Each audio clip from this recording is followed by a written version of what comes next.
Nous retrouvons nos amis pour la suite de Regards croisés. Firmeteko Agbouela, chroniqueur politique, directeur du Centre de recherche et de géopolitique internationale qui porte son nom.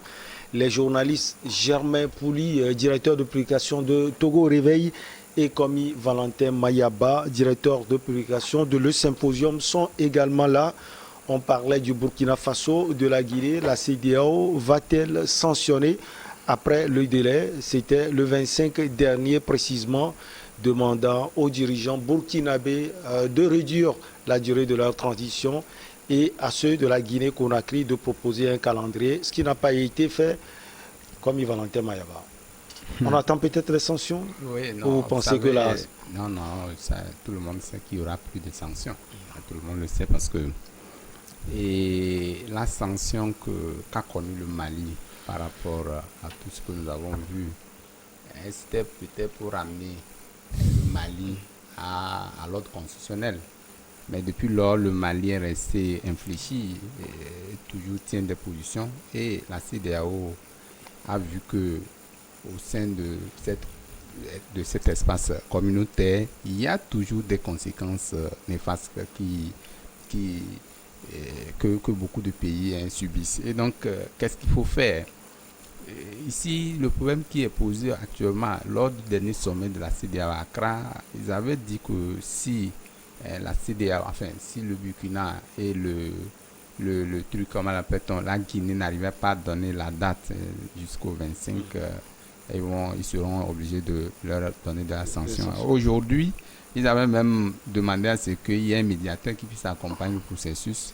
Je ne sais pas jusqu'alors, est-ce que les deux pays ont un médiateur dans ce sens pour pouvoir définir un calendrier? À mon avis, non. Et donc, pour répondre clairement que ce qui est en train de se faire, c'est une équation à trois inconnus.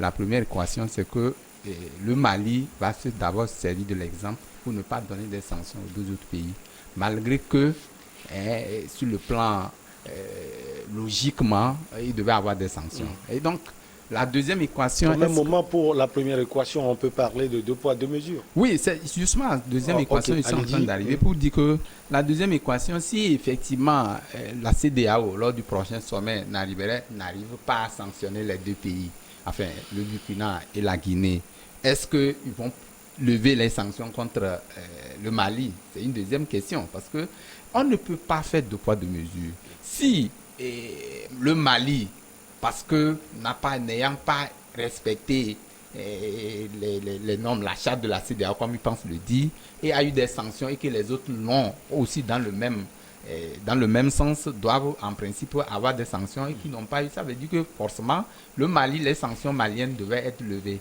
Et donc, face à ces difficultés, et aussi l'aspect qui est important aujourd'hui, l'unanimité au sein de la CEDEAO. Nous l'avons dit ici que les sanctions qui ont été données et qui ont été infligées au Mali, c'était des sanctions trop sévères. Quand vous regardez dans la charte de la CEDEAO, je pense bien que ces sanctions n'existent pas. Quand vous prenez les sanctions monétaires de l'UEMOA, ça n'existe pas. Les fermetures des frontières, ça n'existe pas. Quand il y a un coup d'État, je crois que la première sanction qu'on donne à ce pays, c'est quoi? Lui l'exclure des instances de cet espace communautaire. Alors, quand ils sont allés au-delà, expliquant comme quoi, parce qu'il y avait 2 coups d'État, je pense à mon avis que ça ne devait pas y être comme ça. Alors, c'est pourquoi quelqu'un chercherait derrière pour voir qu'est-ce qui motive, quelle est la motivation de la CEDEAO par rapport à ces sanctions au Mali. Aujourd'hui, cette question est pendante sur toutes les lèvres. Alors, moi, je me dis que lors du prochain sommet de la CEDEAO, le tout va se desserrer un peu parce que, les conséquences des sanctions du Mali vont d'abord amener les dirigeants de la CEDEAO à réfléchir autrement à d'autres mécanismes de la façon dont il faut gérer ces coups d'État, les dossiers qui valent les burkinabés. Parce que les conséquences, comme on le dit, corrigent mieux que les conseils. Et donc, face à cette situation, ils vont vouloir peut-être préconiser les voies de dialogue, discuter avec les autorités burkinabées et guinéennes et pour trouver des voies de moyens parce que chacun restait intransigeant sur sa position. Parce que quand vous reprenez la Guinée, elle dit non qu'il n'appartient pas à la CEDEAO de venir résoudre le problème guinéen. Quand vous prenez maintenant le Burkina Faso, les autorités burkinabées, les autorités burkinabées disent non que les 3 ans ou rien. Je le disais une fois lors de cette émission ici que en principe la CEDEAO doit faire la relecture de cette charte-là parce que les réalités ne sont pas les mêmes. Quand vous prenez, c'est vrai que nous ne sommes pas en train des sanctions par rapport aux réalités, vous voulez dire? Non, pas les... Oui, les sanctions par rapport aux réalités. C'est-à-dire que quand il y a eu un coup d'État, également par rapport voilà, la durée de la transition. La durée de la transition et tout ce qu'on dit 18 mois, je ne m'inscris pas dans cette logique. 18 mois ailleurs peuvent suffire pour aller aux élections. 10 mois ailleurs ne suffiront pas pour aller aux élections. Ici, ce n'est pas pour faire l'apologie de coup d'État.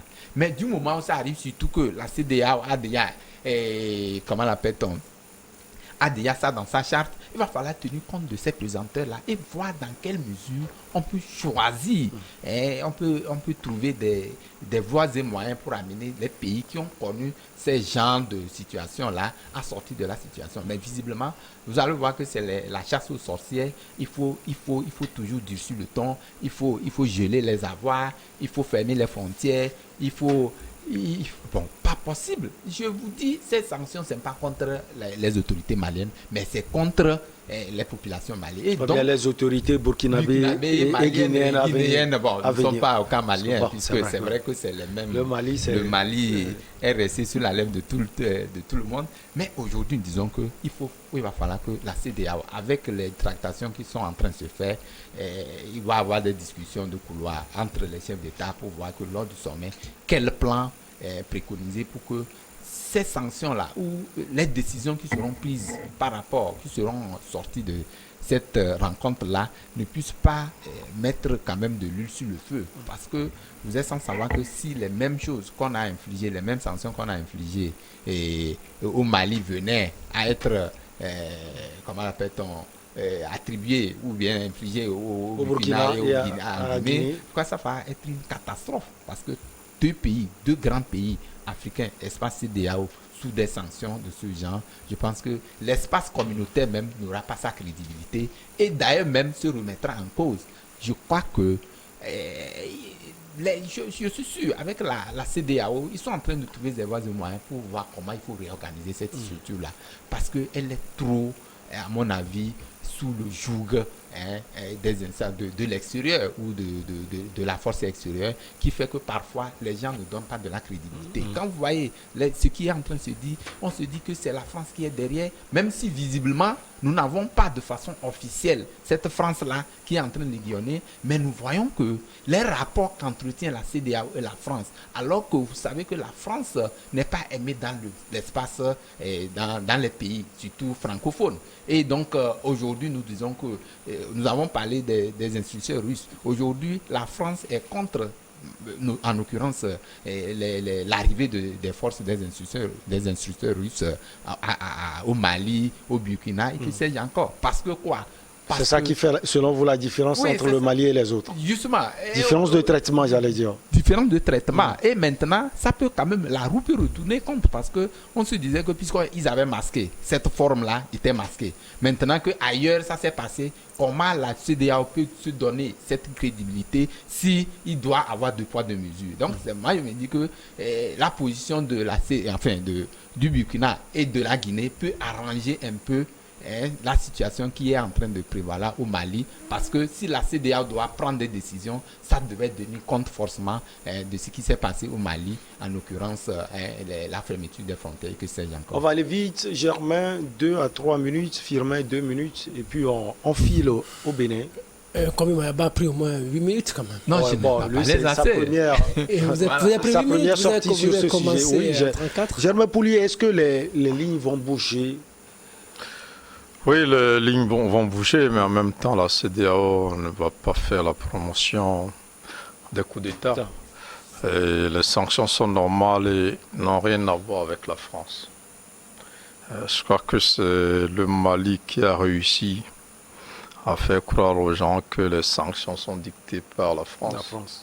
Mais en réalité, ces sanctions Au même moment, quand on voit les déclarations du président Emmanuel Macron, je me souviens de cette déclaration où il dit qu'il va appeler le président Nana Akufo-Addo.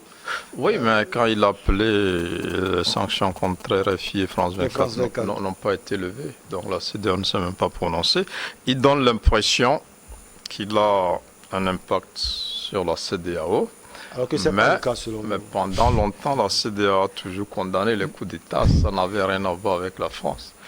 Donc le cas guinéen, il n'y a pas de problème entre les militaires guinéens et les Français. Il n'y en a pas. Mais la CEDEAO condamne parce que ne pas condamner les coups d'État, c'est, comme le disait Firmin, donner un coup à la démocratie, c'est faire la promotion des coups d'État et c'est de dire demain, le seul moyen pour venir au pouvoir, c'est de renverser le président élu et de venir s'installer, on vous sanctionne quelques mois et vous vous éternisez. Dans tous les cas, il y a différentes sortes de coups d'État. Voilà.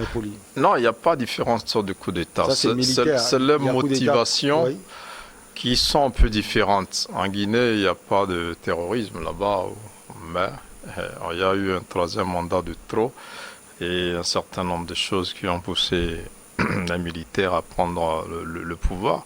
Mais au Burkina et au Mali, c'est un peu plus lié au terrorisme. Et quand on sait qu'en réalité, les militaires n'ont pas besoin d'être au pouvoir comme président pour régler les questions sécuritaires. Mais peu importe, on n'est pas dans ce débat. Mais les sanctions sont normales parce que la CEDEAO veut empêcher les coups d'État en son sein, veut que ce soit la démocratie et que ce soit le peuple qui choisisse ses dirigeants et que des militaires ne viennent avec un peu de populisme chercher la légitimité que les autres recherchent dans les urnes. Donc je pense que c'est tout le débat. Et aujourd'hui, c'est vrai, il y a un sentiment anti-français qui s'étend dans un grand nombre de pays et les gens surfent dessus. Aujourd'hui, on veut présenter la CEDEAO comme un larbin de la France. Mais on oublie quand même que la CEDEAO a eu des résultats assez probant dans le pays comme la Guinée-Bissau où il y avait de grandes difficultés. Ça n'a rien à voir avec la France là-bas.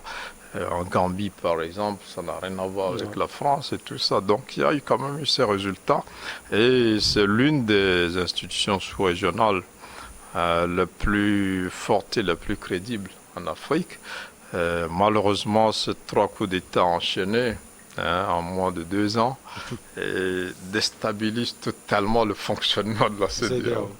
Et c'est des coups d'État qui sont mêlés à des questions sécuritaires qui sont elles-mêmes une préoccupation de tous les pays de la CEDEAO aujourd'hui parce que le terrorisme a quitté le Sahel et est en train de venir maintenant vers les côtes. Donc c'est toute la CEDEAO aujourd'hui qui est préoccupée par cette situation.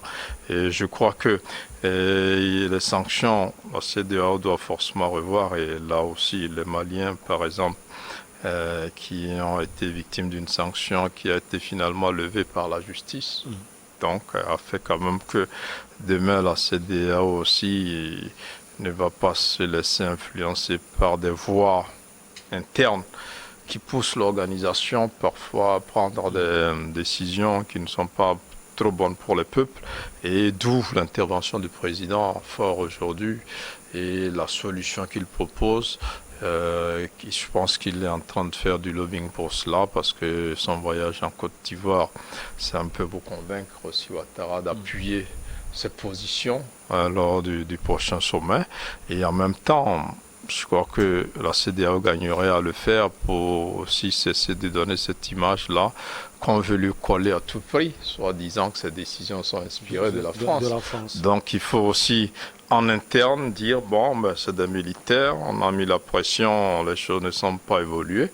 Il faut mettre la concertation, il faut accompagner les gens, il faut voir une autre méthode parce que la CEDEAO risque de perdre la face et risque même aussi de comme je dis, la communauté ne va plus tenir, ça va s'effriter et vous verrez des pouvoirs dans ce pays qui ont fait ce coup d'État, certains sont prêts à dire qu'ils peuvent quitter la CEDEAO.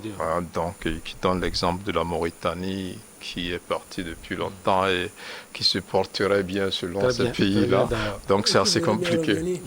Alors, Firmin Tekou-Agbo, on va aller vite, on termine par vous. C'est vrai, lors du prochain sommet de la CEDEAO, il sera question plus du Burkina et de la Guinée, mais ça va être aussi l'occasion peut-être d'accepter les 2 ans du dirigeant malien Assimi Goïta et se tourner vers l'avenir. Oui, je pense aussi que il sera aussi intéressant, comme Faure Gnassingbé l'a proposé, le président togolais, d'être un peu plus flexible par rapport aux frères maliens, parce que à l'interne, c'est la souffrance. À l'interne, le quotidien n'arrive pas à être bien géré. La vie est encore plus chère. Au Mali, les petits boulots, ça manque. Donc, les 2 ans, je pense que c'est pas mal. Parce qu'au départ, ils sont partis de l'intervalle de 6 mois à 5 ans. De 6 mois jusqu'à 2 ans. Les efforts ont été faits. Les efforts ont été faits. Il faut le reconnaître et il faut accepter cela pour pouvoir lever les sanctions pour que les activités économiques puissent se reprendre. Et moi, je souhaiterais que si les 2 ans arrivent à être acceptés, que les Maliens ou la junte ils travaillent sérieusement pour qu'à l'issue des 2 ans, que les élections présidentielles et législatives soient organisées et que la junte libère le pouvoir et le transmette aux civils. L'autre chose que je voudrais... En 30 secondes, s'il vous plaît. En 30 secondes, c'est que les Africains ne doivent pas oublier, c'est que la France vient de tourner la page de ces élections. Emmanuel Macron a encore 5 ans pour parler de l'Afrique sérieusement. Donc il ne faut pas que les Africains croient que la France va rester là comme cela. Emmanuel Macron sait qu'il a la tête un peu plus dégagée. Il va penser à comment mettre en place une stratégie politico-militaire vis-à-vis de l'Afrique.